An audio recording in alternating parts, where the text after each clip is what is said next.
Indore metro परियोजना अब जमीनी हकीकत की ओर बढ़ रही है। मध्य प्रदेश की डबल इंजन सरकार द्वारा संचालित इस महत्वाकांक्षी योजना को रफ्तार देने के लिए आज एक अहम कदम उठाया गया। परियोजना के प्रारंभिक रूट और प्रस्तावित स्टेशनों का निरीक्षण किया गया, जहां सांसद शंकर लालवानी, महापौर पुष्यमित्र भार्गव और वरिष्ठ अधिकारी मौजूद रहे। निरीक्षण के दौरान अधिकारियों को स्पष्ट दिशा निर्देश दिए गए। नवाचार और समावेशी विकास के लक्ष्य पर अग्रसर मध्य प्रदेश सरकार इंदौर को आधुनिक नगरीय परिवहन व्यवस्था से जोड़ने की दिशा में गंभीर है। आज इंदौर मेट्रो के पहले चरण के रूट और संभावित स्टेशनों का स्थलीय निरीक्षण किया गया। इस दौरान मेट्रो परियोजना के प्रबंधन से जुड़े अधिकारियों को समय सीमा, गुणवत्ता और यातायात प्रभाव जैसे बिंदुओं पर आवश्यक दिशा निर्देश दिए गए।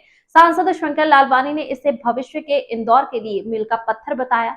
वहीं महापौर पुष्यमित्र भार्गव ने इसे जन सुविधा और स्मार्ट सिटी मिशन का पूरक बताया और साथ ही निरीक्षण के दौरान सभी मौजूद रहे। देखिए, हम सब लोग से कंसल्ट करते हैं। इंदौर के लोगों के बिना कंसल्टेशन के हम कुछ भी नहीं करते। तो इंदौर के बारे में जो लोग सोचते हैं और जिनका विज़न बहुत क्लियर है कि हमें सिर्फ इंदौर का विकास करना है, जैसे अभी पिछले दिनों हमारी CS की मीटिंग हुई, हमने माननीय मुख्यमंत्री जी को प्रस्ताव रखा था कि इंदौर उज्जैन हम मेट्रो चलाना चाहते हैं CS के पहले।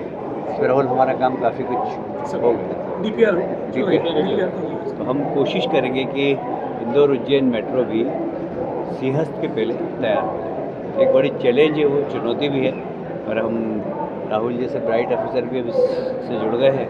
और PS साहब का, हमारे जो ACS हैं, उनका इंदौर से लगाव बहुत है, क्योंकि यहाँ कमिश्नर रहे और उन्होंने उनके कमिश्नर रहते हुए बहुत सारे हमने नए नए प्रयोग करे थे। और इंदौर की इनकम बढ़ाने के लिए, इंदौर में अतिक्रमण हटाने के लिए, इंदौर की सड़कें चौड़ीकरण में संजय शुक्ला जी का और हमारी टीम का बड़ा योगदान था। अब ये सुयोग्य है कि पुरानी पीढ़ी और नई पीढ़ी राहुल जी अधिकारी के रूप में मिल गए।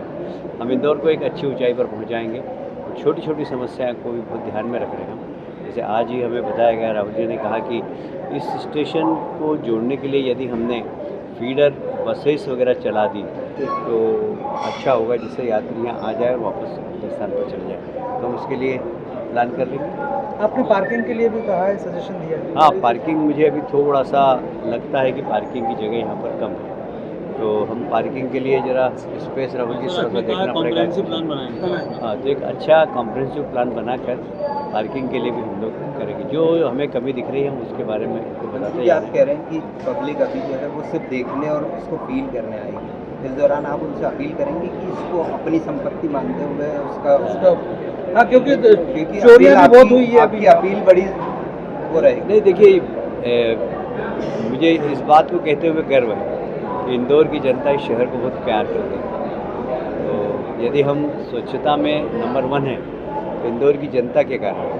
इंदौर की जनता इस शहर को अपना मानती है। जब तक जनता का सहयोग नहीं मिलता, जब तक कोई भी शहर कामयाबी हासिल नहीं कर सकता। हमें इस बात का गर्व है कि हम जिस शहर के वासिंदे हैं, जहाँ के जनप्रतिनिधि हैं, वहाँ की जनता बहुत समझदार है, शहर को प्यार करती है। और मुझे लगता है कि मेट्रो उसका पार्ट है, तो मेट्रो को भी प्यार करेगी। और ऐसा कोई कृत्य नहीं होगा, तो लोग लिख देते हैं कई बार पेन से, उससे तो ऐसा कुछ नहीं करेंगे। मेट्रो हमारे शहर की एक तरीके से शान है, एक मुकुटमणि है, तो उसको संभाल के रखना, अच्छा रखना, ये हम सब नागरिकों का ही कर्तव्य है। तो हम वैसे क्या है कि अगर कोई मिस्चीफ करेगा तो सब दूर CCTV कैमरे में है, सब कैद होंगे।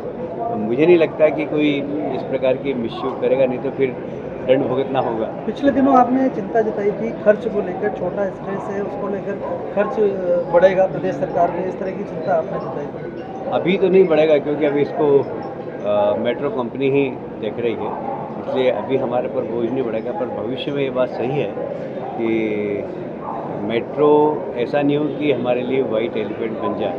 तो हम उसके लिए इसको सफल हो, इसमें पैसेंजर ज़्यादा से ज़्यादा चढ़े, उसके लिए क्या कर सकते हैं, हम हमेशा इसके बारे में विचार करेंगे और ज़्यादा से ज़्यादा लोग मेट्रो में सफ़र करें।